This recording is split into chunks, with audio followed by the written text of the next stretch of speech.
Real fast, I wanted to tell you about my new podcast, Upworthy Weekly. It's a lighthearted news podcast. It comes out on Saturdays, and I have forced my co-host, Todd Perry, to join me here to help me tell you about our new venture. Todd, why should they listen? Well, I mean, a lot of people, they think, oh, it's the Upworthy podcast. It's just going to be sunshine and it's going to be unicorns. But you know what? It's really not that. Alison doesn't have the ability. She doesn't have it in her to actually be that person that I thought we were hiring when we did this show. But clearly, after just a couple episodes, the facade dropped. Okay? I thought, she's doing the Upworthy show. It's not going to be like, oh, neurotic, cynical Alison, but no, she's there. So, I try to counteract that with some of my good vibes.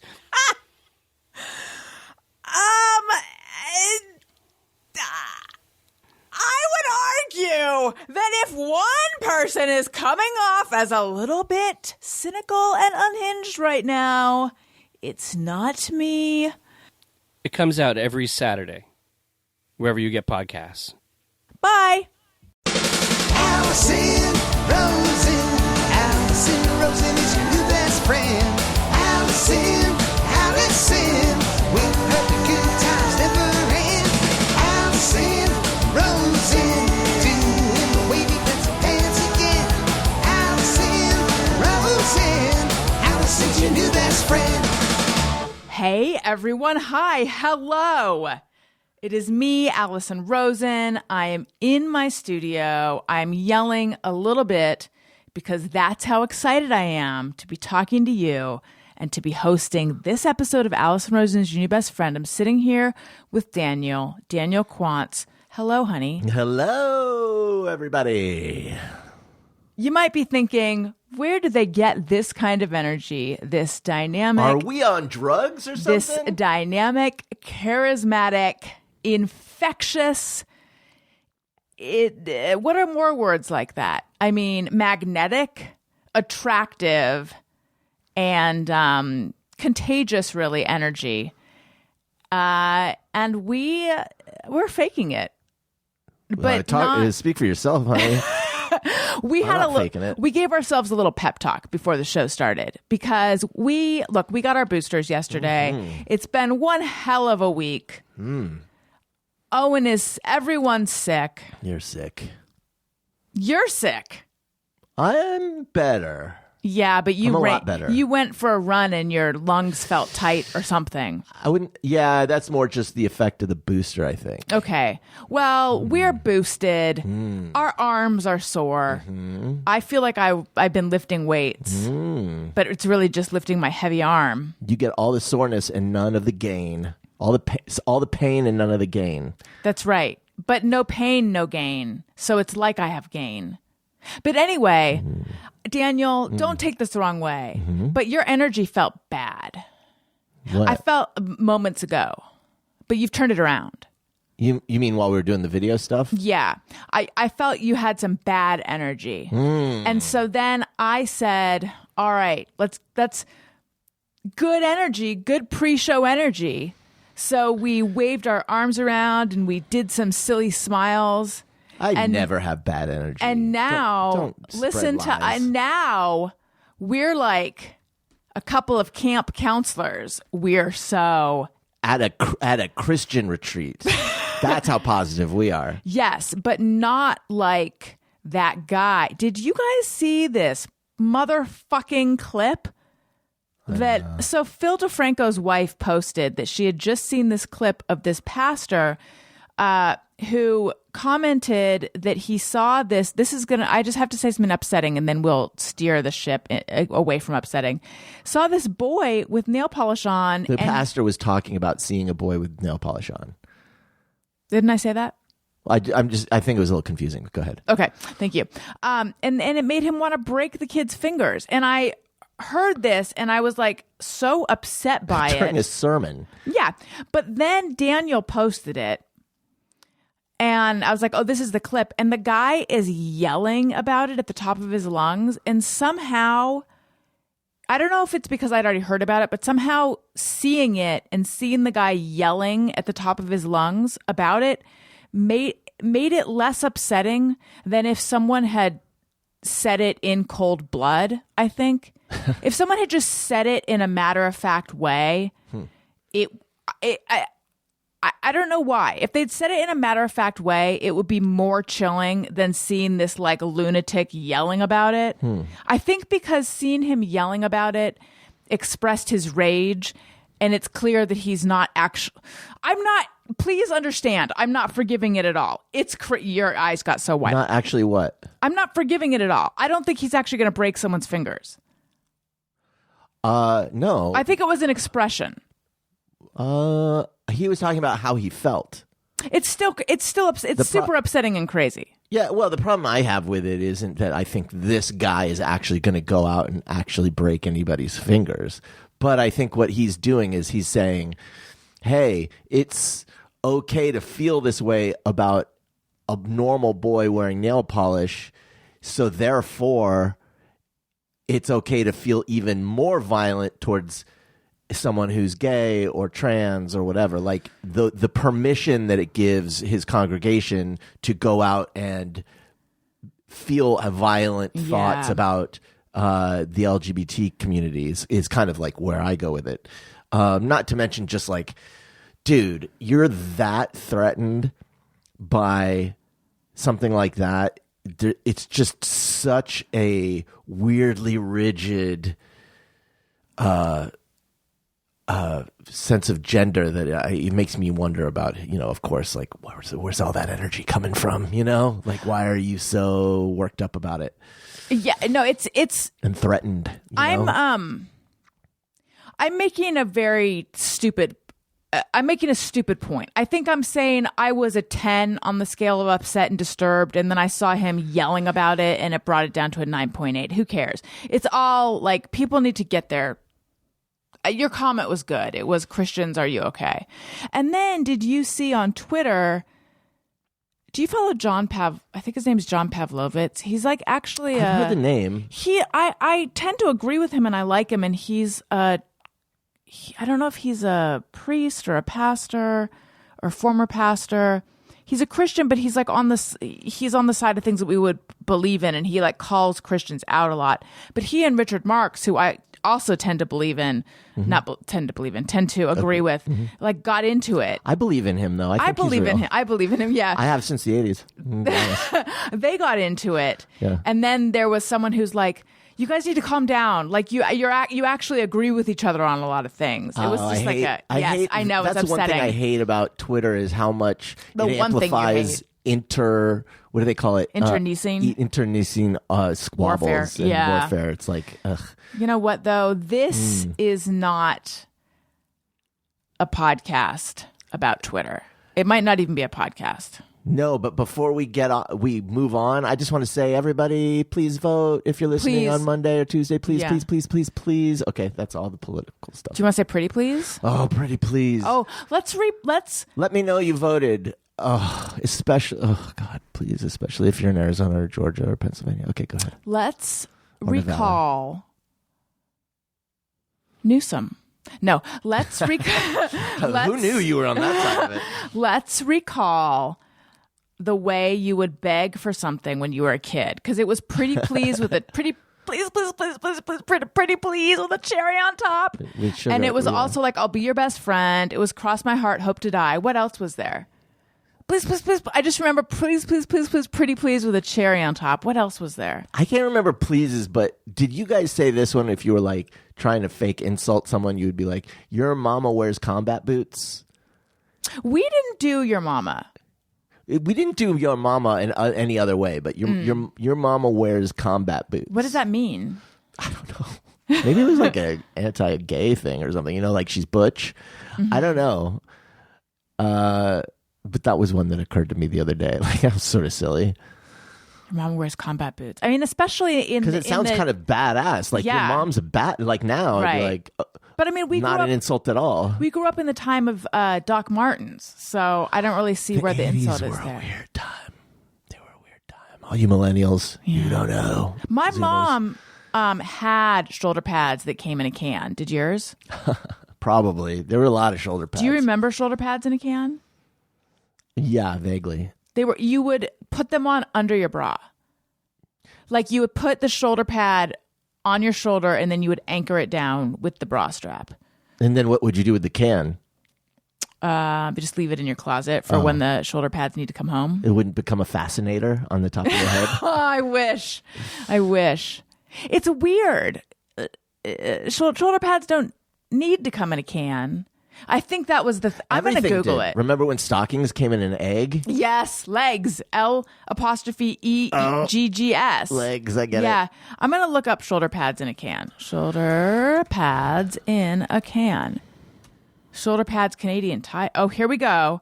Okay, got to put on the glasses for this. Did they come in like an olive oil? Did they come in an olive oil? Oh, like shoulder pads. They came in water or oil. Okay. Canned shoulder pad, Etsy.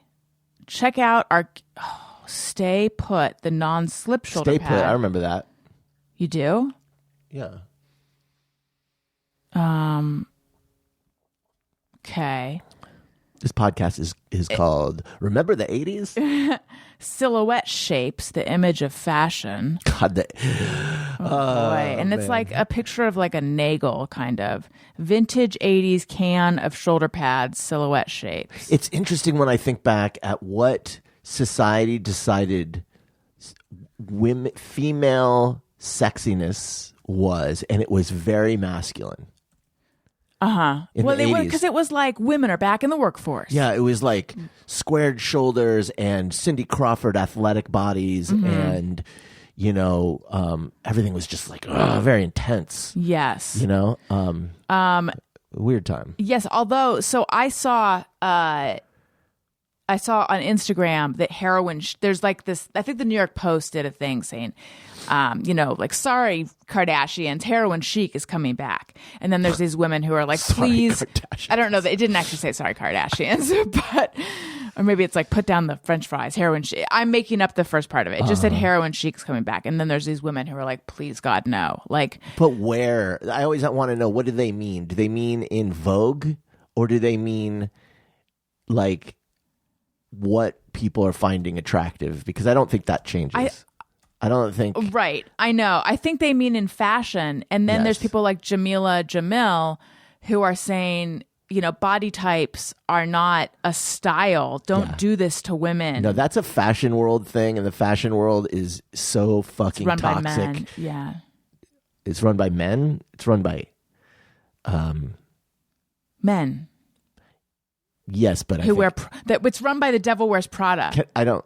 Maybe it's not run by men. Largely gay men, right? Like I don't know. I don't know if the fashion world reflects. I don't know enough, but I'll just say this: like, I don't think the fashion world represents anything other than the fashion world. Right. It's very like internal looking.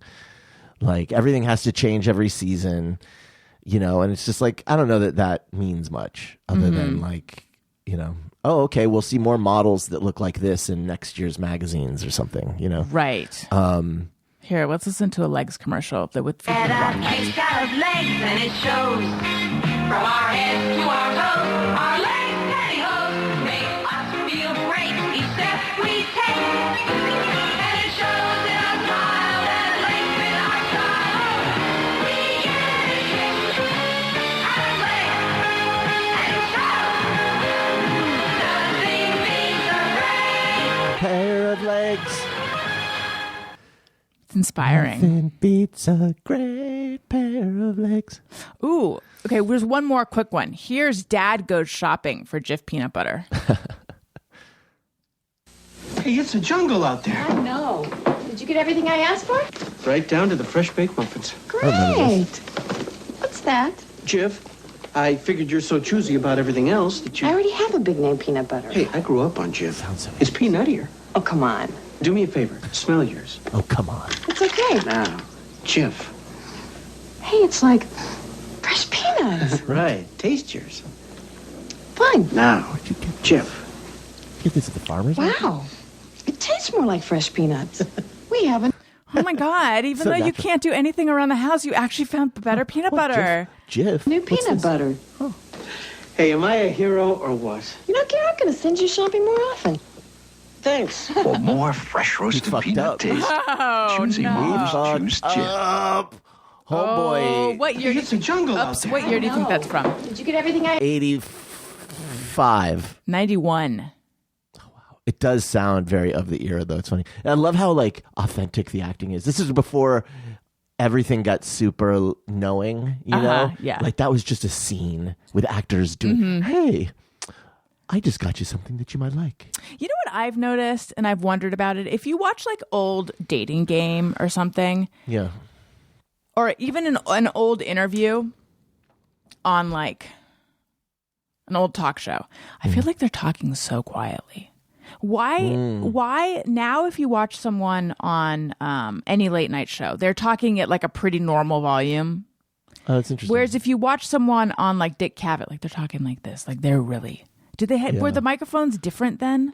I think there wasn't as much urgency because there wasn't as much competition. Oh, so now they Things feel were like they slower have to paced. be like, ah. Everything was like slower paced back then. Like if you look at movies in the 80s, generally, they're much slower paced. I'm not even talking about, no, I'm not No, I talking know, about but I'm 80s, just I'm saying talking about, like, culturally, 60s. like things have sped up and gotten more loud. Over time. So I think, back then it was just like, we're just sitting here talking. And shampoo. I think she's going to say shampoo. maybe it's because it came out, they were still closer to the radio days where it was more, just talking. And because that is what you're doing now. That's the cadence of those shows then. Whereas now it is everyone's yelling. But you'd think microphones are better now. yeah, it's interesting. I don't think it's the mics. I don't think it's the mics. I think Speaking of, does anyone know any babies named Mike right now? Because Daniel and I I didn't take part in this conversation, but in my head I did.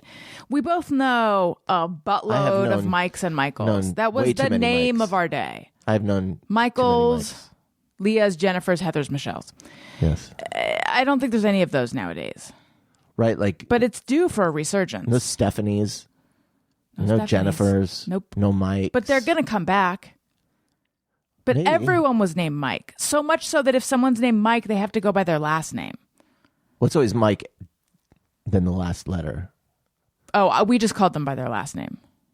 Oh, well, that was just a thing. We did that for everybody, but yes. But We didn't do it 'cause especially they the were Mikes. Maybe because there were so many Mikes. That's what started that.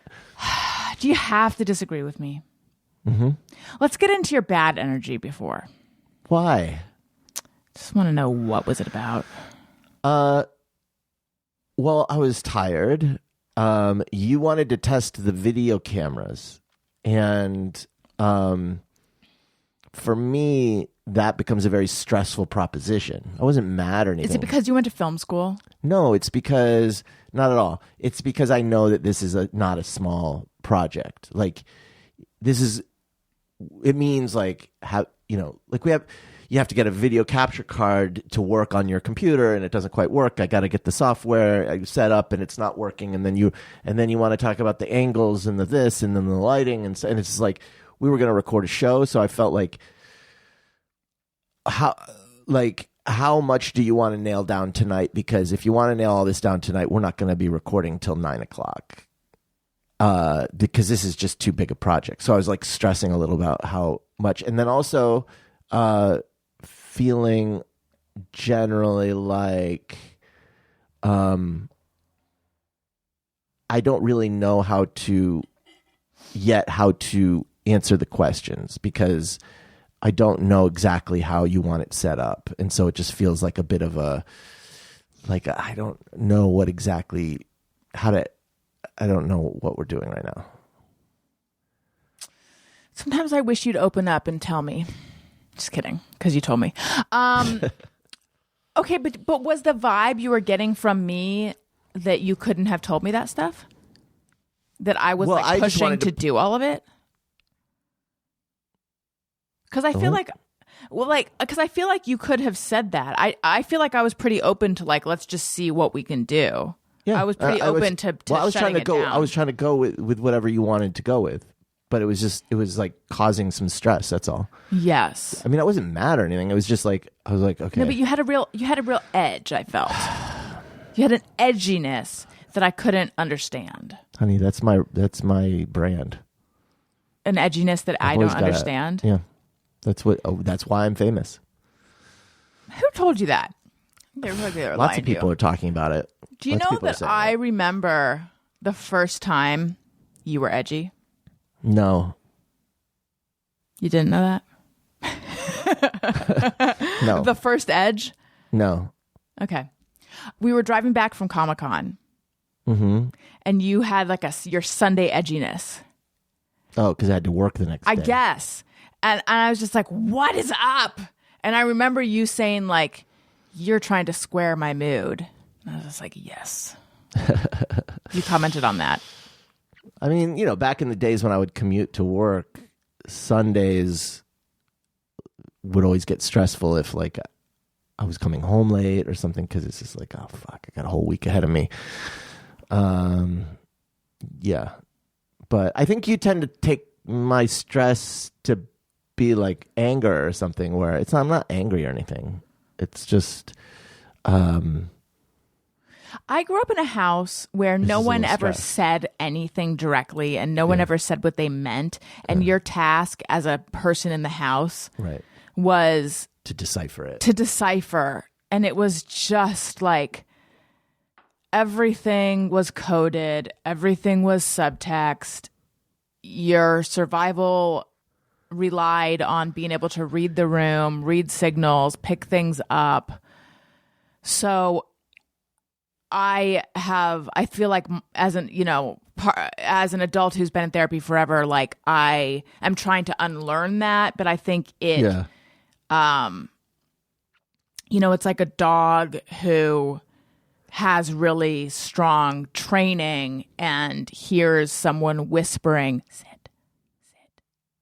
and is trying not to try and like, is like, I keep cocking my head, like, is someone saying sit to me? And it's like driving me nuts a little bit. Just so you know, in general, if it's a situation where I feel like you need something from me and I don't know how to like solve whatever problem or make you happy, it'll cause stress in me, because I feel like I don't like, it feels like, high stakes a little bit. And so I'll just get that. But it's not because I'm mad at you about it.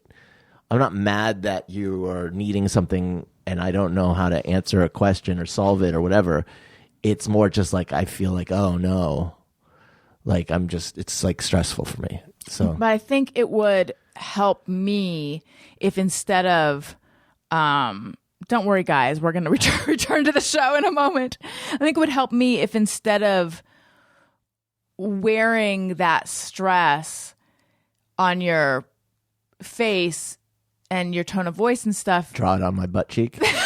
Yes, you would just articulate it. Like, I feel like there's something you are wanting from me and I'm not sure I can solve it.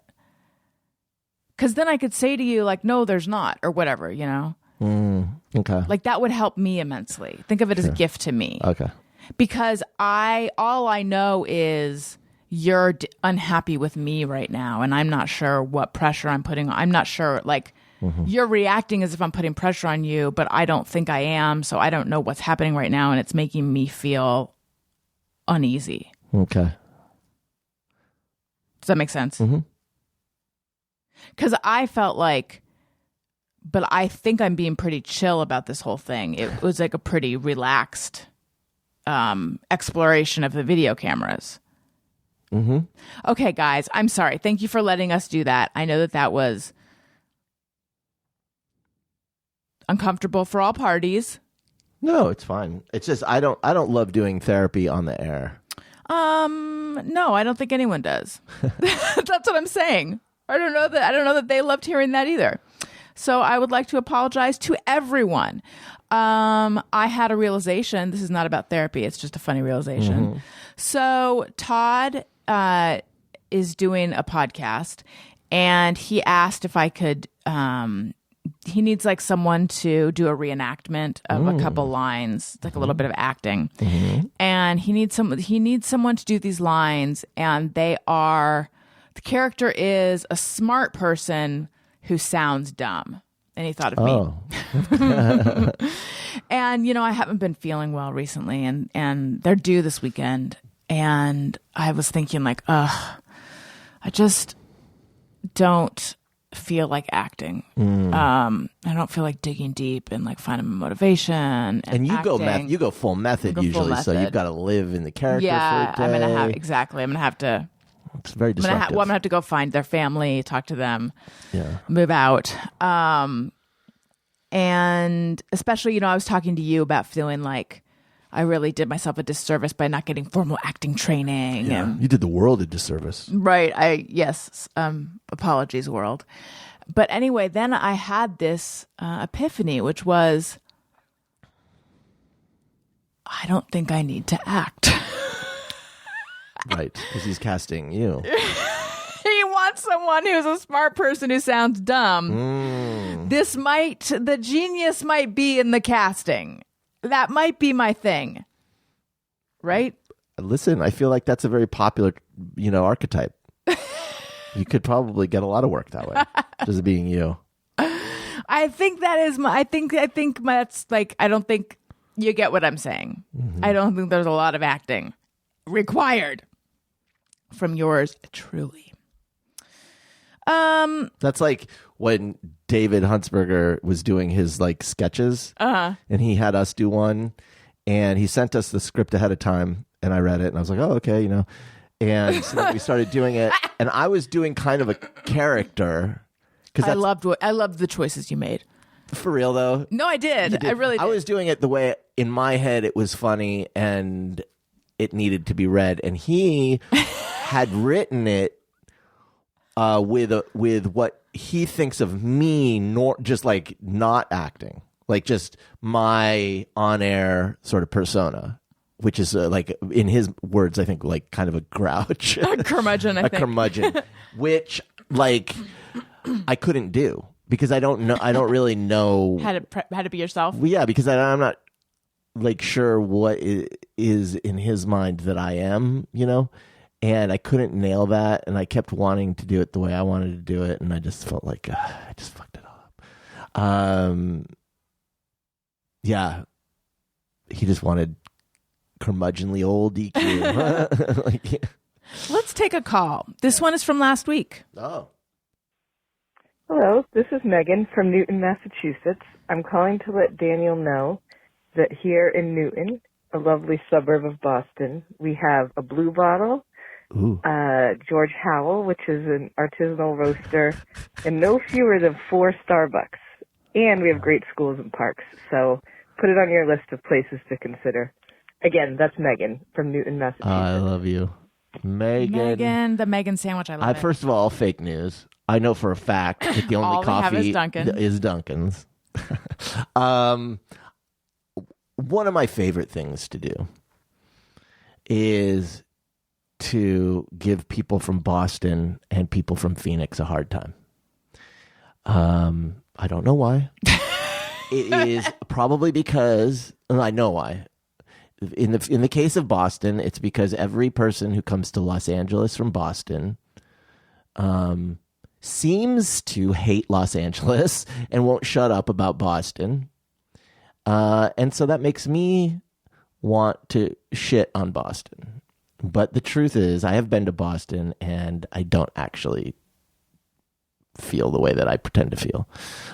It's a very cute city. I love the colonial stuff. I love the historical stuff. I love the bars where like you can go to a bar in Boston, or I've been to a bar in Boston where it's like every generation is in the bar. It just feels like more European in some ways. I don't love how often I was asked about my ethnicity. That was weird. Like, were they trying to find out if you were Jewish? Super weird. Like everyone would know. Everyone was like, "What are you? What are you? Irish? What are you?" Like, what? Nobody asked you that on the West Coast. I love the weather. It's beautiful. My grandmother's from Cape Cod, so and I know there's more than Dunkin' Donuts. But the thing that hit me when I was in Boston, I didn't know that Dunkin' was like a thing in Boston going in, and so when I was there, I was like, there is a fucking Dunkin' Donuts on every train stop. What is going on? Didn't Maria Menounos work at a Dunkin'? I think so. So just understand, I love you. I love folks from Massachusetts. It's a great place. It's just one of those things. And then people from Phoenix, similar. I love to give you shit, but you're good people, most of you. This is unrelated. Yes. But while you were talking, my eyes fell upon the highlighter. I just remembered at the place that we got our boosters, which is also the place where our kids got their vaccinations, because we want them to be sterile and magnetic. Yes. They have like an amazing pharmacy. Yeah, it's a really good pharmacy. Some pharmacies, they have like a bottle of Dulcolax that's been there since 1995. Some like butterscotch lifesavers and wax earplugs, and you're like, how does this place stay in business? Have you seen pharmacies like that? It's like it's so depressing. They have and like an enema bottle, right? And like it's the all shelves got an are inch of dust. So yes, so, and like a cane. It's or like something. a post-apocalyptic, like picked through. Yeah, right. Like a store that has empty shelves is so depressing. It is so depressing. Yeah. But this one is like they have stationery and crayons and it feels like stuff that like they will sell things if you're just someone who walks in there and says, hi, I sell stuff, can you put it on your shelves? You know, like it all feels like stuff you couldn't get on Amazon. Yeah, it's curated. But it's not just anything. Like if you walk in and you say, I sell supplements, I don't think they're going to put it there. Right. It's like a cool stationery. They have a lot of pens and crayons, and it's the kind of store I would have spent hours in as a kid until someone who worked there kicked me out. Yes. I mean, just as a kid, you want to just walk up and down the small aisles because they have really cool pens and crayons and unicorn mermaid stuff. And I mean, it's just, but anyway, they had a pack of erasable highlighters. And I was dry like, erase? I don't know. But I was like, maybe I need to buy myself that as a gift for me. Erasable highlighters. I know, as a gift for myself for getting a shot. Honey, you deserve erasable highlighters. But then I forgot about it because I got my shot. Which are better than erasable highlighters. Those are highlighters that like won't listen to reason. Yeah. They were the same shape as highlighters, but then they were double-ended. Just like makes me think of like an Requiem eraser for a on Dream. one end, or like a sharp.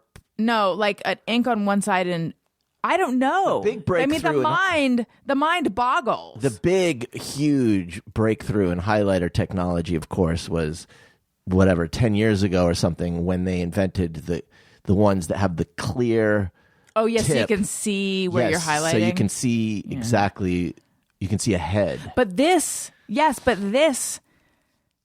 solves that problem, I suppose, because you can, if you highlight something you didn't want to highlight. Well, would you rather have a highlighter that you can see ahead and get it right on the first pass, or no, you're going to F up and have to erase it, but you can?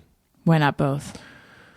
I just want to know, what is the consistency and like the tone and the opacity? There's no way to know. I know. Well, that's why I wish I bought them. Yeah. Can we talk about the fact, okay, when we got our shots, there was this little girl who, how old do you think she was? 8, maybe like 9. Like 7. Think she was that young? 7 or 8. She was young. When my grandfather died, I was 18 and my sister was 14, and we met one of his friends who guessed that like I was 13 and my sister was 11 or something, and we laugh at this all the time. But I feel like I've turned. But he was like, you still laugh at that? I've never stopped laughing because that feels like not that far away from what you were. Like, wait, what were you? You were what? 18. Oh, you were 18. Yeah, and she was 14, and he thought we were like 9 and 6. I don't know. Wait. Oh my god. Okay, that is funny. That is funny. It was something so far off. That's funny. Okay. Yeah. I feel like I'm not that far. You were a young 18. Let me be honest. I mean, he wasn't. I mean, or maybe he thought I was. I don't know. Right. It was. Yeah, no, it wasn't 14. It was something insane. But I feel like I'm that person now. Like, I have no idea how old anyone is. I can tell after Elliot has passed through that age. Yes. I can tell. But anything ahead of Elliot, it's hard for me to tell. So that girl could have been 7. She could have been 9. 14. No. No, But yeah, anyway, yeah, exactly. That range. yeah. So she was just like crying because she was so afraid of getting a shot. She was so scared. And my new thing is when I see a kid crying, it makes me almost cry. And I feel this desire to get involved, even though no one wants my help. And why would they? It's not my child. If you were out and about and Owen was random- carrying on, you wouldn't expect the other parents to like step in and help. No, although I don't think I'd be bothered if someone someone tried to. But you wouldn't think it's their responsibility. No, not at all. But honestly, now when you put it that way, I don't think if someone tried to, I don't think I'd be like, mind your beeswax, you weird lady. Depends You on how weird they're other trying, mom. obviously. No, but, like, but I so she was there, and I said, "Are you getting a shot?" And she said, "Yes." And I said, I just had one, and I was a little bit scared too, and it didn't hurt. It didn't move the needle at all for her. no, because who are you? How does she know that you're sane? Even she can't trust you. No, I get that, but and then when we were at Elliot's Halloween parade at school, there was this little boy bawling with his teacher's aide. And I wanted to go try to console him. And his mom was right there. Along with all the other parents. I know.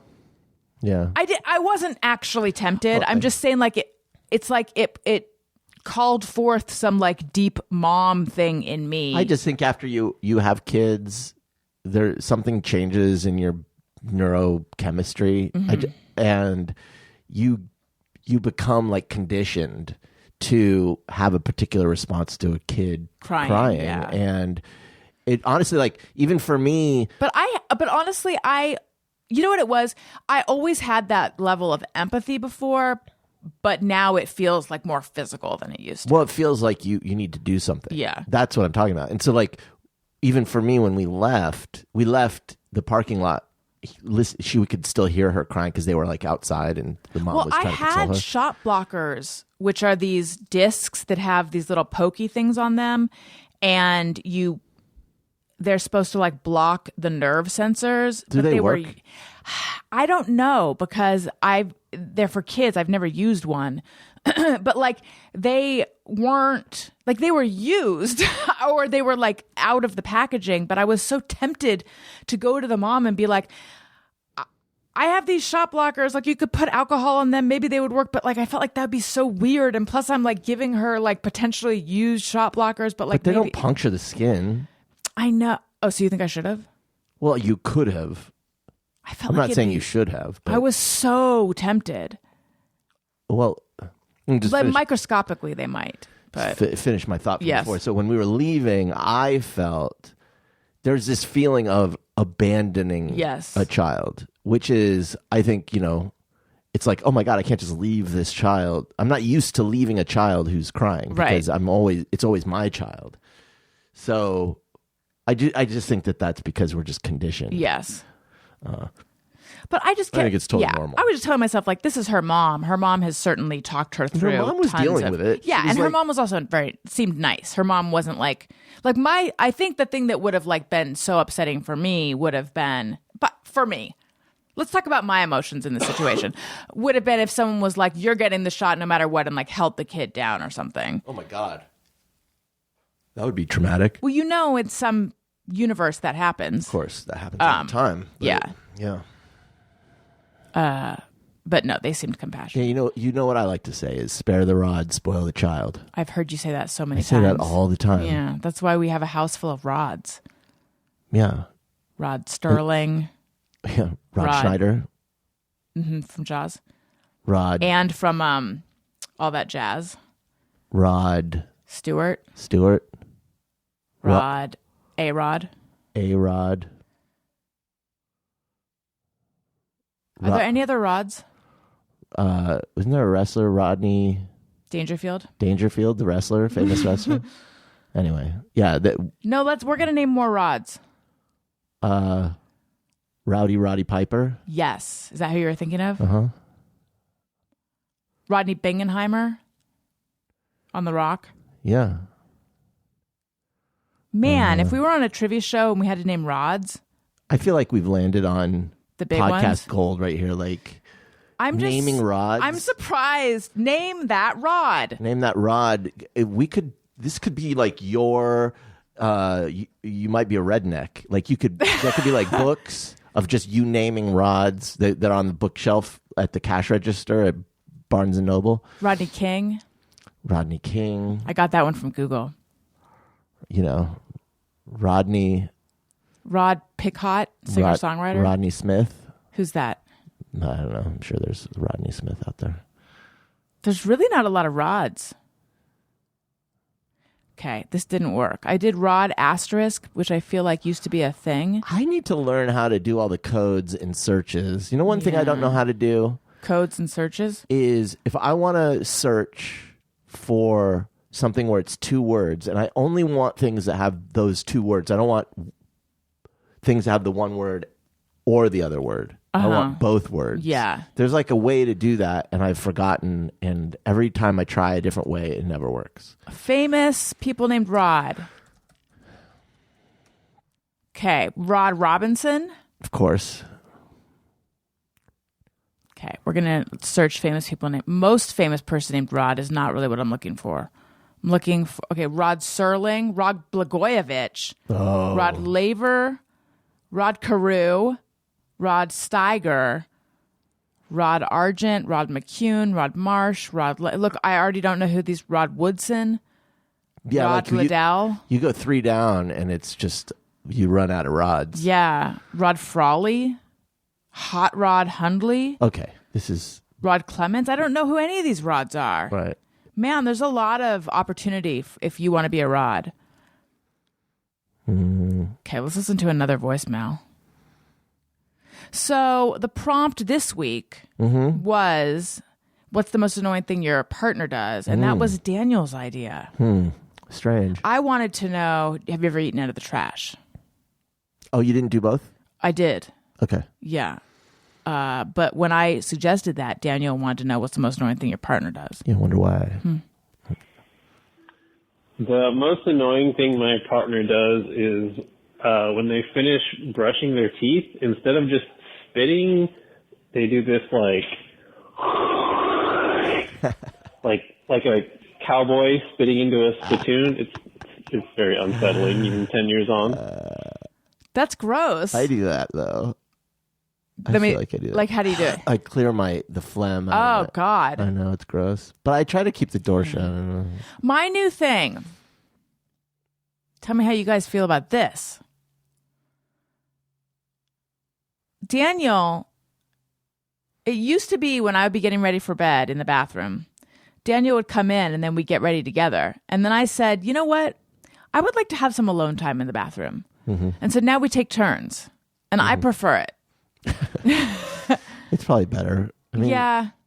Usually you're going to bed a little earlier than I am anyway, so it's not really an issue. Right. You know why? Just to be fully honest, because sometimes You there's need to go potty. Yeah, because sometimes it's like I go to the bathroom and then I'm like, I need to go to the bathroom again. And you don't want someone in there flossing. Right. And I don't want to have to wait for you to leave. And I know that I spent a long time on this podcast being like, I just feel like we should be able to shit in front of each other. And I'm just... No fucking way. I changed my mind on that one. No. Some things need to be left to the imagination. Yeah. Okay. In Cleveland. Heather. Okay. I'm going to go with your other optional prompts that you first thought of about eating food out of the trash. Thank you. No, I have never done this because of a TV show called Empty Nest that I know you are familiar with. Do you remember the episode where a little boy was really sick and they couldn't figure out what it was, and it turns out he had botulism? Ugh. And the reason he got botulism, this is the only time I've ever heard of it in my life and since, was because he ate fish sticks out of the trash because his mom punished him and sent him to bed without dinner or something. I think that's how it went in my memory. So he snuck into the kitchen trash and ate the fish sticks out of it, and he got botulism.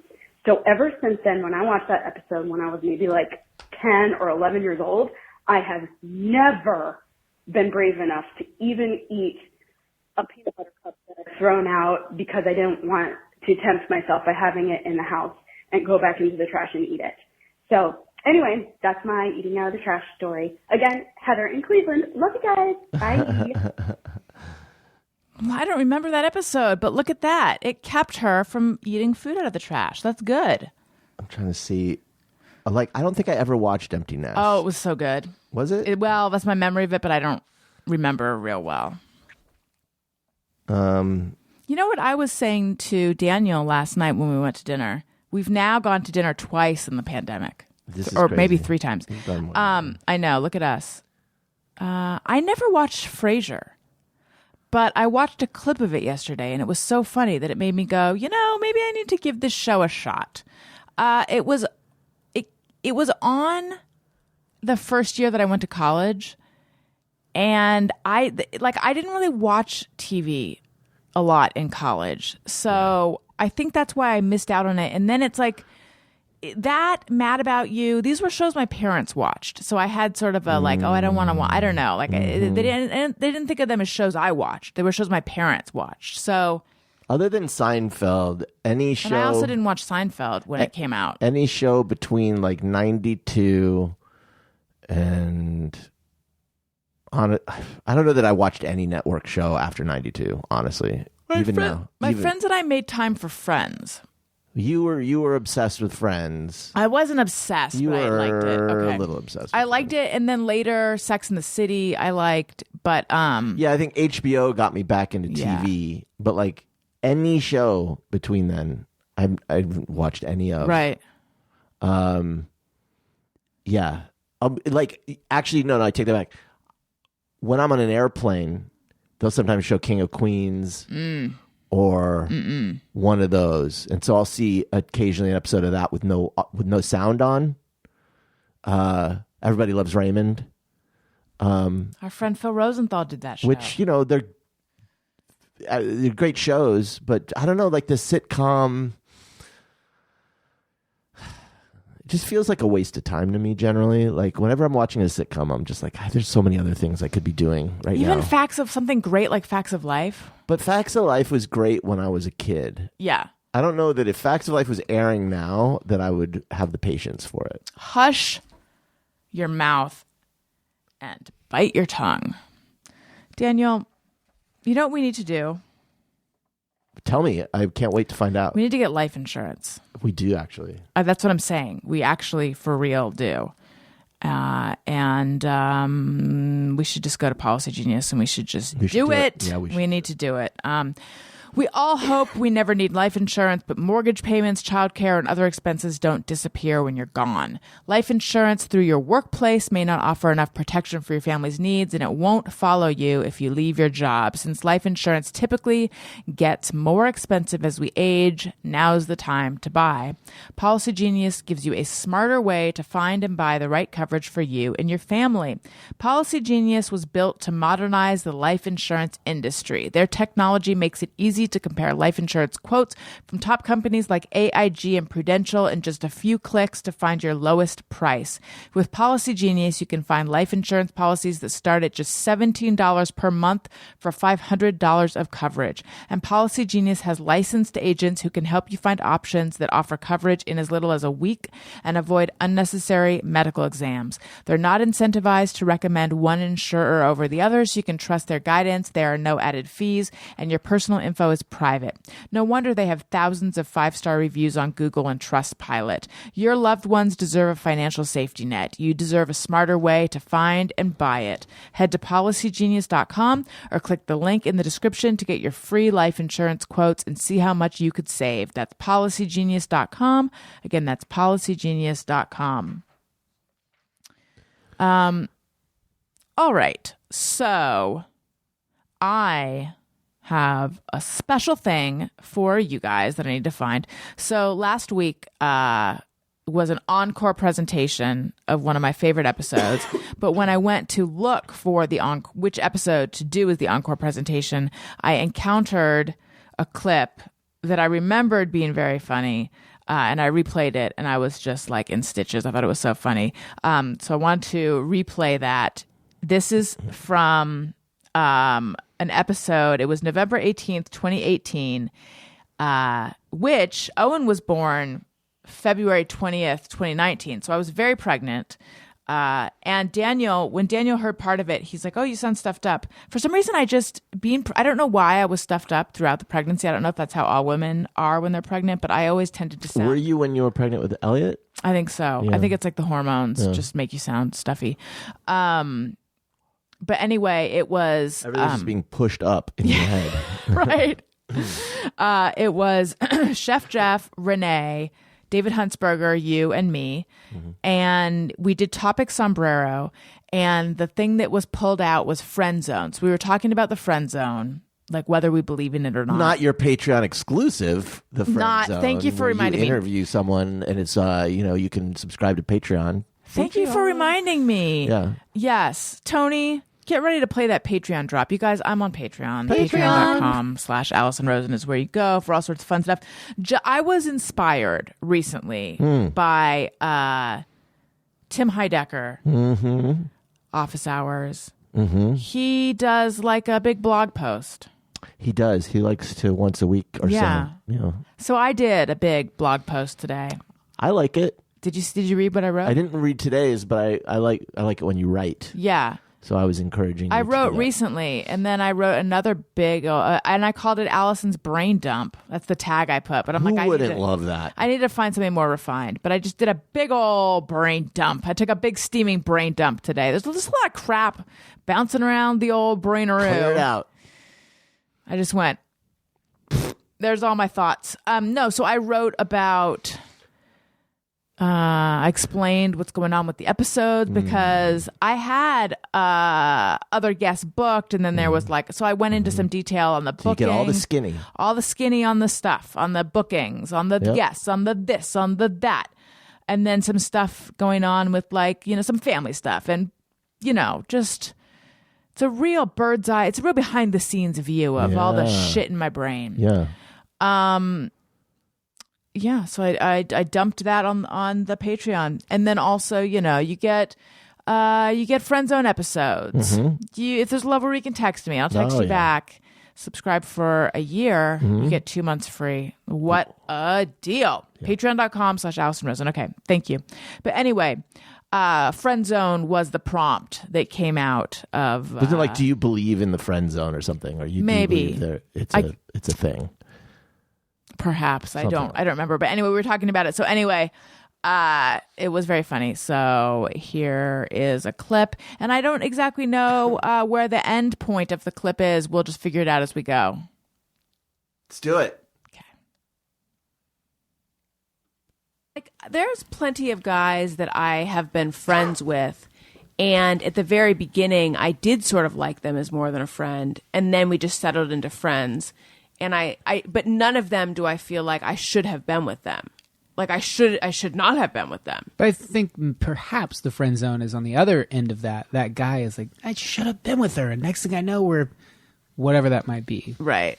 Yeah. She's complaining to me about her boyfriend that treats her like crap. Yeah. I wish he was nice like you. Oh, you know who's nice like me? Me! Yeah. But I know guys whose their maneuver is to be the one that she confides in while she's having boyfriend trouble, and then they swoop in. Yeah. I got swooped in on, and then I know that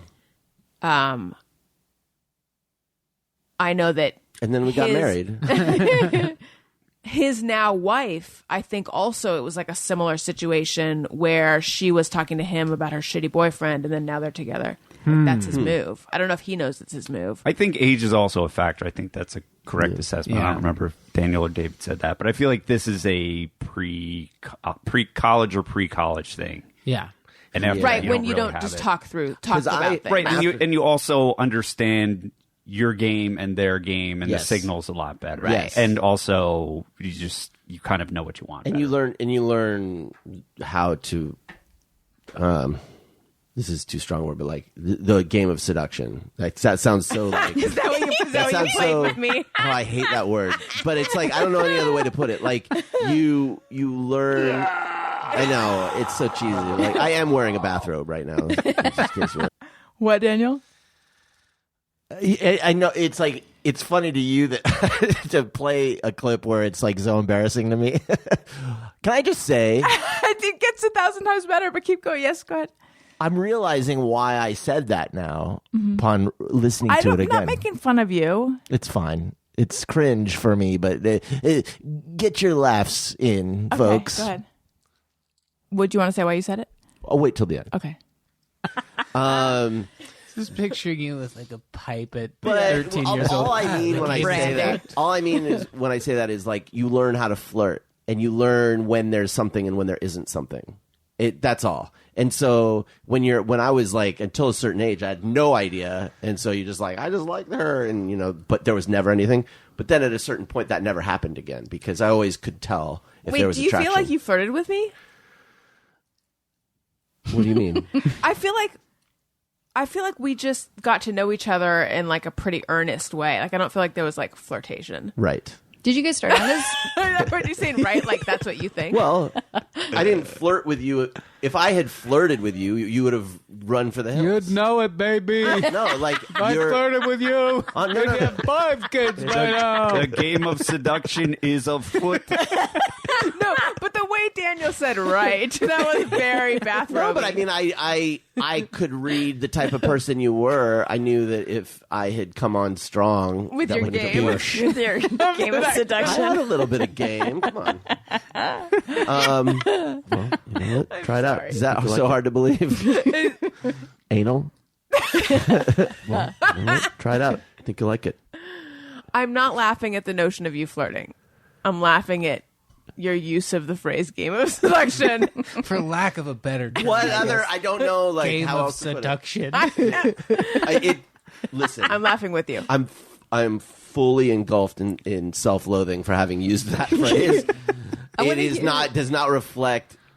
It's not an accurate description of it, but I don't know what else to say. It's all it is knowing when someone's interested, and then understanding how far to go. So, like, you sized me up as like, oh, well, I knew that if flirt in a whatever page, it wouldn't have worked. It wouldn't have been appropriate. Like right, you weren't ready for that. So I thought I wasn't ready for the full. You weren't ready for the full quants. If I would have given you the full quants, you would have been either you'd never stop ovulating. Quants. Full quants. Oh, brother. The game is just assessing people. You're going to cut all this out, yeah? No, I think the game involves assess. That's gotcha. That's number step one. So step one That's of the gamesmanship is assessing. The only choice I have now is to write a book. This is the quants method. It's not just the quants for folding method sweaters. Is many things. This is only part of it. So you make an assessment, and part of it is like, can I get this person? No. But it's like if I'm attracted to somebody. It's like, what's the best way? First is like, is there any interest? And then you talk to them, and you go as far as the other. But you're like, what? It's just I feel like I got locked into having to explain this, and there's no business explaining this. It's so good. All right, responding to them. It's there are many games of seduction. So many plays in the game. If you're getting some rebuffing, you walk away and say, that game is not worth playing. Which I think a lot of people don't do. They go, oh, Wendy Peppercorn, I'm going to figure out a new maneuver. Well, so a young keep man, attacking. Right. So a young man, myself, who's not able to listen or respond to you, would just come on full bore and scare them away, which is all I ever did until a certain age. I'd be like, raised on movies where I'm supposed to make a grand gesture. I'm going to, do whatever. And they would be like, I'm never talking to you again. I'm so creeped out. Or I'm like so uncomfortable with the situation. Do you remember that young age, that is probably preteen age, where as guys, I don't know where we got this idea from movies or whatever, but there was the idea of the pickup line, and it was you had a pickup line or you would hit on a woman. There's a magic. Like there's a cheat code, right. And if you said the right thing, all of a sudden it was just boom, everything would be unlocked, and a woman would turn and be like, her eyes would turn into pinwheels, and she'd be like, what did you say about me being an angel? When really the best pickup line is just hi, just normal approach. I think it's just confidence and look at just, my balls. You know. Yeah. I remember this is so weird. I remember when in early 20s, a girl saying, "Yeah, a guy used a pickup line on me, and I thought it was so ridiculous that I liked him." And I go, "What was the line?" And it was the one about, "Oh, that sweater's very becoming on you." Of course, if I were wrapped around your chest, I'd be coming on you. That's crazy. Nuts. And she was like, that "Yeah." one cracks me up though. But that's what she was like. That was funny. It was so ridiculous. But I bet he had a non-threatening energy. Yeah, the delivery was of it that, was of, like this is absurd. Yeah. Yeah. But still, That's to pretty say strong, It, yeah, that's a. I mean, the whole idea is breaking the ice, isn't it? It's just. But that I don't know, Daniel. You tell me. Oh, right, Yeah, right. The Tell me, game- what is the idea? When the game is Daniel? afoot, what is the best method? The game is afoot. The game. I didn't know where the out was. I feel like that is it. That's enough. I enjoyed that immensely. It's funny. So right before I said the game of seduction, Jeff said something about the game. And so I think the term game, I was just following up on what he was saying in my, maybe subconsciously. That's why, I mean, not that it really matters, but because I was like, why? I never use that phrase. Like the game, it's like, that's such a weird thing to say. It's like, Jeff kind of prompted me. But anyway. Well, I thought it was yes. hilarious. And then remember, someone even made like a fake book cover, Daniel's Game of Seduction, which I could probably find somewhere. I mean, to the extent that there's a game of seduction, I was never good at it. Like if there is such a thing, it's not like I've ever like seduced anybody. The idea of seducing someone too is so silly. It's right. Like, do people seduce anymore? That feels like anachronistic. Like, But what did you mean by like not flirting with me or feeling like I couldn't have handled it or wasn't ready? that was me joking. Oh, okay. But are you but I didn't realize you were joking. that you couldn't have handled my flirtation. Yeah, I thought you were being serious. No, that was a joke. But yeah, I'm that confident in my flirtation that I thought you were being. It seemed like you were being serious. But no, I just with you. I think the way to the way to understand it is I didn't need to. There wasn't like flirtation is. I mean, to the extent that there was flirtation, I'm sure it's like we texted each other and it was like we were building sort of a rapport and being silly with each other, and that's a kind of flirtation. Yeah. Like the way one banter. Yeah, banter. Like I think that's the kind of flirtation I did with you. Is I was playful with you, and we'd have fun and have good conversation and like that. That's the kind of flirtation that it wasn't like, hey, I wouldn't even know what like I wouldn't even know how to. I actually don't even know how to flirt, really. Like what would flirting be? I feel like. Well, that's more in keeping with what I would have thought, except that in that clip you were making it out like you have like this whole other track. I was talking about it more in terms of like one would, like if one knew how to flirt and someone was like had skills in that way, then it's all about knowing when it's appropriate and not appropriate, and it wouldn't have been that kind of thing. Wouldn't have been appropriate. I don't know. Sometimes you get to talking.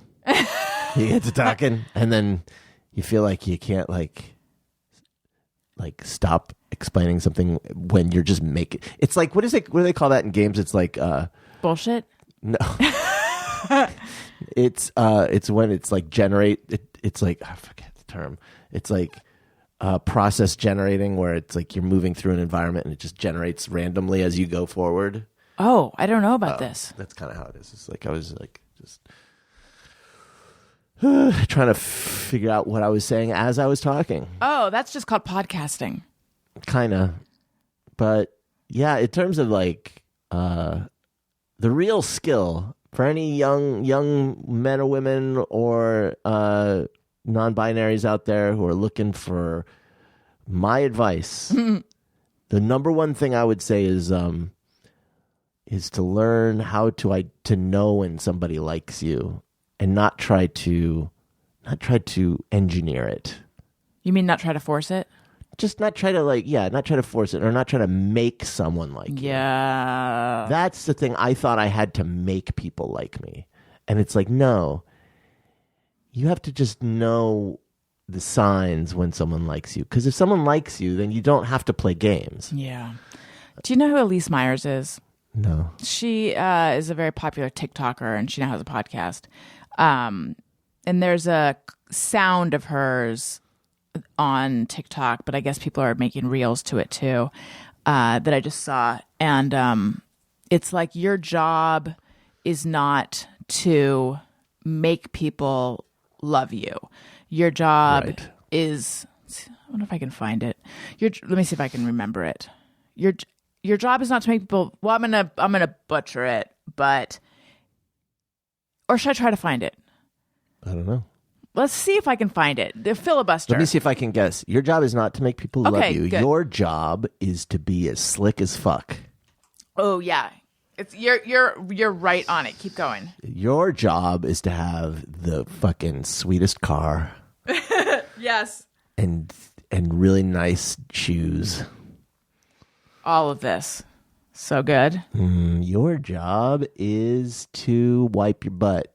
Yes. And maybe wear a little deodorant. Yes. And brush your hair and your teeth. And scrape your tongue. Yep. And clean your belly button. Don't forget to clean your belly button. And shave your stomach. And pop your back zits. And make a chair out of lettuce. Oh yeah. Keep going. And create fake profiles on Twitter in order to harass celebrities. I'm trying to find the thing where you can search audio, and I can't find it. Do you know? To search audio? Yeah. I didn't know you could do that. I don't even know if you can. Let's see. I'm just going to do Elise Myers. Elise Myers, your job. Your job is not to make people love you. You know what? We'll decide afterwards if... Oh, here we go. Well, it's not your job to make people love you. Yeah, that seems right. Okay. Here we go. Just in case you were wondering, it's actually not your job to make people love you. It's your job to show people who you are and allow them an opportunity to love you if they want to. If they don't, please let them walk away. They were probably going to walk away anyways, but they just were sticking around to see if you'd beg a little bit. Don't even give them that. Let them go. You're not a shapeshifter. You're not going to turn into the version of yourself that you think would be more lovable by the person you are trying to be loved by. That's not love. That's exhausting. Just in case you were wondering, it's actually not your job. That's good advice. Who is she? She's She a when I was TikToker? telling, yeah, she's a TikToker. Oh, TikToker. Yeah, and now she has a podcast. Oh, good for But her. you know what? It's don't go listen to it. Her, their podcast. I mean, we don't you need more can, but podcasts. no. Well, oh my God, from your mouth to fucking God's ear. We need to Less podcasts. We need to start jailing other podcasters so there's just us. Don't you agree? I agree. I mean, go listen if you want. It's probably terrible. I'm joking. I'm joking. It's probably fine. I would say be yourself, but be a good version of yourself. Yeah. Don't be Don't be crabby. That doesn't mean when people like say, "Oh, just be yourself." It's like, okay, be yourself unless you're a fucking huge douche. But how do you know? You can tell by the way people react to you. Generally, for one thing, it's hard. I think it's hard. That's one of the hard things. But if you're like, look, just be yourself. Just be yourself. Just yeah. be the look. If you're stinky, I think if you're dirty and if you're pigpen and you're ornery and you have like a bad personality I feel like this is terrible advice. And you're all those things, there is still someone out Yes. there who will love you. Yes. Like, now, don't be surprised if it's harder to find that person. Like, I just think generally we should all be trying to be happy and just the best version of us. And really the standard for that should be internal. It should be whatever you believe that should be. But just, it might be that what you want to be is not as... it's like you might not be McDonald's. You might be Wendy's. Well, this is a bad example. You might not be Jif peanut butter. You might be Skippy.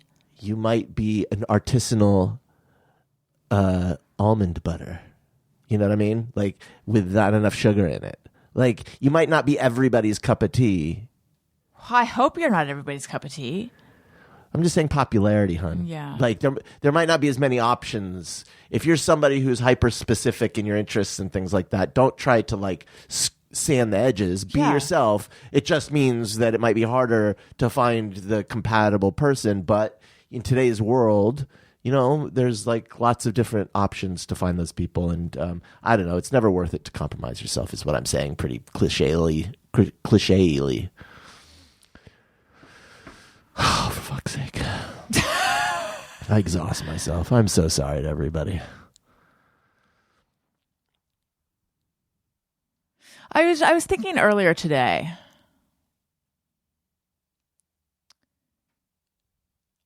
I'm going to admit something. Uh-oh. That's like deeply insecure sounding. Oh, boy. I feel like when you met me, you probably felt like you were like scoring, a pretty like in demand lady. Because I was on the Adam Carolla show and I was like all of a sudden I was in demand. It was a huge letdown when I realized but what a giant loser you were. That's what I'm saying. Like all of a sudden my stock was very high at that time. Well, that's why you were able to score me. Right. So this is a weird conversation, but it was a thought I had earlier, and you know me. If it's in my head, it comes out my mouth. So all of a sudden I was like a real, what a catch that lady is. I was definitely in a phase in my life where I was like, what is the highest value woman I can score? Yes, you wanted a real HVW. I had a whole list of ladies that were potential gets, and like I had numbers and like levels, and you were definitely up there, hun. Right. Yeah. But my whole life, I never felt like an HV dub. That's not true. Let me rephrase. My whole life, I was never treated like an HV dub. Internally, I believed I was, and I felt like one. I feel like I'm using Nexium language, a high-value woman. This is insane. Please, anyone who's listening, if you've just tuned in to this part, I wonder where you were for the first hour and 11 minutes. But anyone, please understand these terms are ridiculous. I felt that I was like deserving of true love and that I had worth as a human being and stuff, but I was like never treated, I was not an in-demand person where I grew up. I was like pretty much a loser. And so I was not treated well by men for the most part, and I didn't demand to be treated well at all. I was very like, I did not understand how to date. I was like, I read signals from guys wrong. I just was like a mess in the whole world of dating and stuff. And I was like kind of just learning. I was just a real late bloomer to all of that. And so someone who is aware of their value and demands to be respected, carries themselves in a certain way and acts in a certain way. And then someone who's like has always been like mistreated and doesn't have a lot of self-respect, acts a different way. And I think I was like somewhere in between, I think. But had I not, what am I trying to say? I feel a little bit like you got tricked into definitely thinking I was something that I wasn't really. Mm-hmm. For sure. Yeah. That's definitely true. I was tricked. And it's like when I realized, like a few years after we got married, Like if I wasn't on that, if I wasn't on that show, would you still have fallen in love with me? I wouldn't have known who you were. Well, I guess I would have after I had just unfollowed you with a vengeance from Twitter. For anyone who doesn't know, Daniel had followed me because he saw me on Red Eye, and then he unfollowed me because he's like, "Wait, who is this?" I remember unfollowing you. It was like such a relief. Thank you. What's the question? If I didn't know you from Corolla, would I what now? Would you have still fallen in love with me? So wait, you're saying that I fell in love with you because you were on Corolla? Yeah. Yeah, because like it's true. Yeah, I mean, like I always was like so into like news girls. You know, like I remember for the longest time I had a picture of Robin Quivers on my wall in college. Mm-hmm. You know, I was like, she's so hot. Like I want that woman who's like a sidekick delivering the news. You know, and then you came along and it was just fuck yeah, like hit. And then I realized like, oh, she's like a real person. Like that sucks. Like, and she's like, that's crazy thinking. What you're saying is crazy because what attracted me to you, actually, I enjoyed you on the show. I thought you were funny, and I was like, oh, we have a similar sense of humor and all that. But I didn't feel a real connection to you until I started reading your blog. And I saw there was something about your writing that really like was like, oh, she's like, you know, super pretty, but then she's also like, and she's funny, and she's got this like, you know, this great sort of personality, but she's also like a really good writer. And what?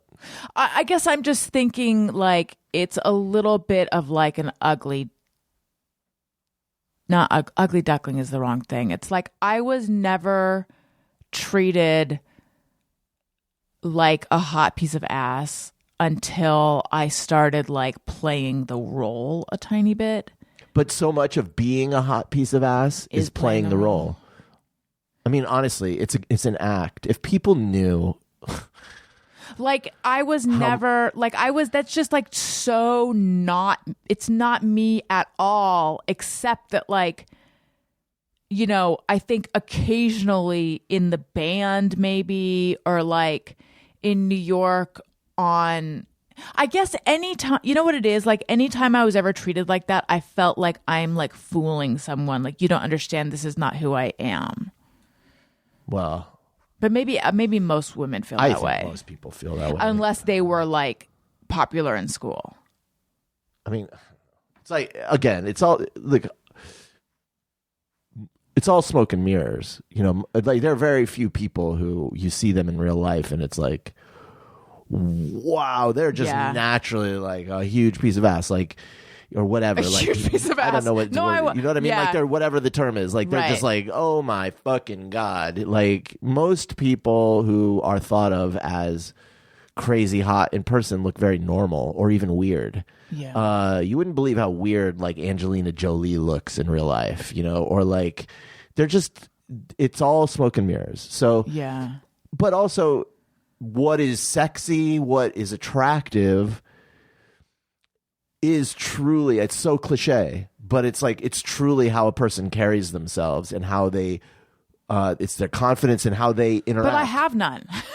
Well, like we were talking last night for the longest time I had none. We were talking last night about Emma Darcy, who is plays Rhaenyra on House of the Dragon. Now the actor Emma, the real person, is non-binary, and they are, whatever. It just that's the case. You don't see too many people who are non-binary out there in the world, like as public figures. So it's kind of a unique thing, and they went viral with this really funny. It's funny that this went viral. That they were asked like, "What is your favorite drink?" And they were like, "Negroni." What is it, like Negroni Spagliato with Prosecco in it? And there's something so sexy about it. Like, and I thought about that because it's like, why did that go viral? And it's like, there's something about, I think. It's very flirtatious, the way that they're flirting, because they were talking with Olivia Cook, who was in the room, and I think there's like a flirtation between the two of them, and so there was like a real focus on Olivia and this kind of leaning in and this like, and it was like all confidence, and I think it made them very sexy, like, and I go, wow, this is great. This person, Daniel has it bad for Emma Darcy. I don't, but it's, I don't have it bad, but I find it's like, oh wow, like you're drawn to them.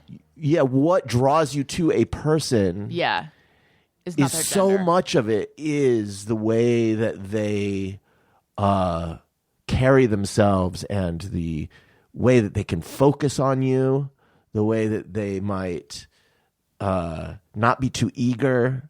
It's like that's what's sexy. We focus on looks and we focus on body, but honestly, I don't know how. I don't think that plays a whole. No, it's something beyond that. Yeah. So anyway.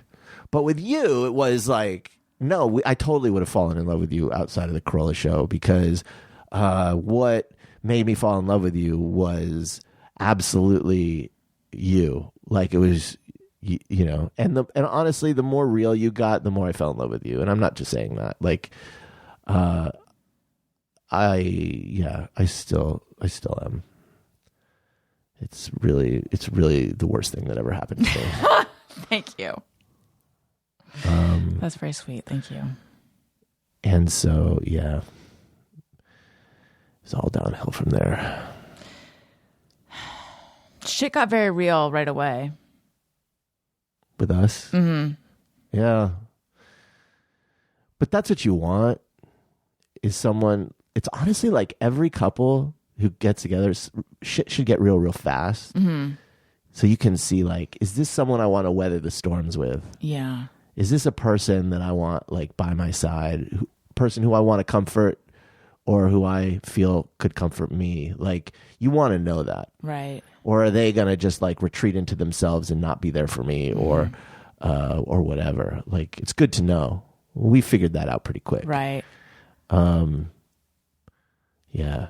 I feel, you see it all the time with people, like, oh, that person's just abandoning you. Mm-hmm. And then you feel like you need to still somehow win them over. And it's like, no, if someone abandons you in a time of need, that's a sign that you don't want to be with that person. Right. And I mean abandons emotionally. Mm-hmm. Yeah. So, because I'm thinking, how early was that my dad went into AFib, and my mom called saying she was on the way to the emergency room. It was pretty early. Could we come down? That's when the first time you met my parents was I met them in the hospital. In the hospital. I know. Your dad was they were so great, because it was just like, I don't know, a lot of people wouldn't want to be seen for the first time, like in a hospital bed, but they were just so nice to me. And have we told that story before? That's the first time you met my parents? Yeah, my dad was it was in the just like, oh, hey, bed. how you doing? Like, I'm hooked up to all these machines and whatever. Yeah. I think they were appreciative that you had driven me down. Yeah, because you were staying with me or something, or you were at my place. Yeah. That was the first time. And then the other thing was I found out that I had endometriosis in maybe like 6 months into us being together. Was it that early? Well, yeah, we weren't. Yeah, because I had surgery at the end of 2011. Oh, yeah. Mm-hmm. And wait a minute. No, that's right. Yeah. Because we we at your met in folks like while you were recovering. right, but I remember crying and saying I might not be able to have kids. Yeah. And you're like, I still want to be with you, even if that's the case. Yeah, I thought I'd get like a side piece or just sort of like do what Herschel Walker likes to do, which is just to knock up other gals. But yeah, I'd stay with you. Sure. Yeah. That's honestly like I was like preparing myself. Even when we were doing IVF, like we're probably not going to be able to have kids. Well, me too. It's kind of amazing we had 2 kids. Like, and that they're so wonderful. Oh, hey, by the way, please don't vote for Herschel Walker. That guy thinks that IVF should be illegal. I know. I mean, where is he? Pennsylvania? Georgia. No, that's right. Pennsylvania's what's his face and Fetterman. Yeah, Oz and Fetterman. Oz and Fetterman, yeah. Right. Herschel Walker's Georgia. So that just applies to Georgia. Who's Herschel Walker going up against? Warnock. Warnock. Okay. The Reverend. Anyway, try not to get political, but please don't vote for that guy. Oh my God. Anyway, yeah. Well, get political for a second. Okay. Tell people. I mean, because if people are listening, presumably, well, hopefully they might want to hear what you have to say. So tell them who they should. This is Daniel's voting guide. Let's do Daniel's voting guide. Tell them who they should vote for. Here's what I'll say, because I want to be respectful. If you're a Democrat, especially if you're like feeling like nothing matters, you're feeling cynical, please try to just push through that and vote. Please, I'm begging you. Yes. It would take me too long right now to explain why your cynicism is a product of a project to make us cynical. But let's just please just do it. Just operate on faith. If you are a conservative, if you are a Republican, I'm not. All I say is this, and just I beg you to hear me out. First of all, the Republican Party is planning to use the budget cap to kill Social Security and Medicare. Okay? If that matters to you, this is very real. You can look it up. Mike Lee, look up the speech from Mike Lee that just circulated recently. Like this has been a long-term project of the Republican Party to get rid of Social Security and Medicare. Before Social Security, something like 3/4 of all old people lived below the poverty line. What happens to all the money that has been coming out of people's paychecks? Their plan would be to stop. We would still pay into it, and people who currently have Social Security, this is their plan. People who currently have Social Security, Medicare, all the old people, all the boomers, whatever, would continue. They would get to have it. Mm-hmm. And then everyone under a certain age, but that would include most Gen X, will continue to pay into it. This is what Mike Lee's plan is. Won't see a dime of it. Where's it going to go? It'll pay for the boomers' retirement. But I thought that's you don't our get money. it back. Yeah, I know. They're taking our money. Yes. How's that legal? Look at if you're out there and like that's not what they. But please, Okay. just look it up. I'm not lying to you. That's number one. Number two, climate change. If you do not believe that it is a real problem, if you do not believe that it is caused by humans, that we can do anything, I want to just put this thought out there, and just think about it. You probably are not sure if you're right or wrong, just as I can't be sure if I'm right or wrong, right? But we're trusting sources. I'm trusting scientists. You're trusting whoever you trust. Okay, so let's just stipulate neither of us know if we're right or wrong. If we do all of the things to try to combat climate change, and I am right, then we make the future better. We're preventing a true hellscape. I'm talking about war, pestilence, global political disruption, fascism, all of the worst things you could possibly imagine for our children and me. Okay, that's if I'm right. But if you're right and we do all that stuff and it wasn't a problem, what's the bad thing is? The bad thing is we've now moved over to clean energy that's cheaper. We don't have to rely on Saudi Arabia and Russia for our energy sources. We have a cleaner environment. Like the downside. That was, Corolla used to make that point. I don't know what point he makes I don't anymore. know what he thinks anymore. But he used to make the point of like, what's the downside? There of is doing no all the environmental downside stuff? and all upside. And the upside of being wrong, of me being wrong, is still so much better than the downside if I'm you are asking wrong you- and we do nothing. So specifically, what would you like to specifically give anyone?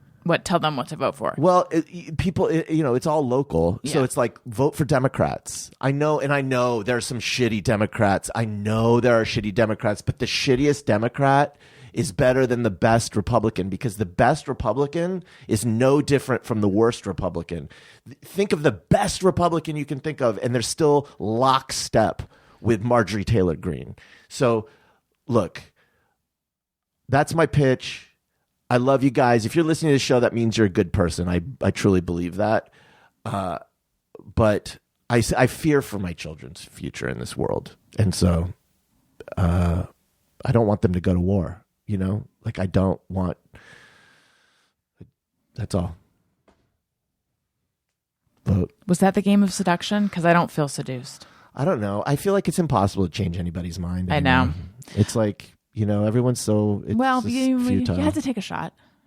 You tried. Maybe I'll reach someone. I don't know. Yeah. Listen.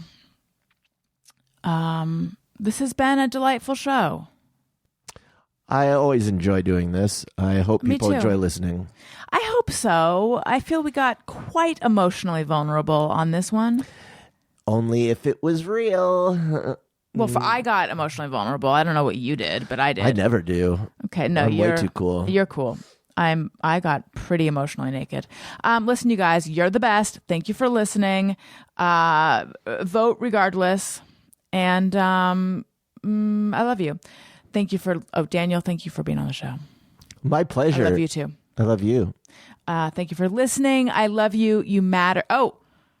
Excuse me. Follow me on social media at Alison Rosen on Twitter and Instagram. Listen to my other shows, Upworthy Weekly and Childish. I'm on Cameo as well. I'm on Patreon, which I already mentioned. And Daniel, what about you? I mean, you could follow me on Twitter right now. I'm trying to figure out an alternative source. We all are. Follow me on TikTok. Who knows? Maybe I'll start doing TikToks. I think I'm at Daniel Quantz on TikTok. I'm not sure. Daniel Quantz on Instagram.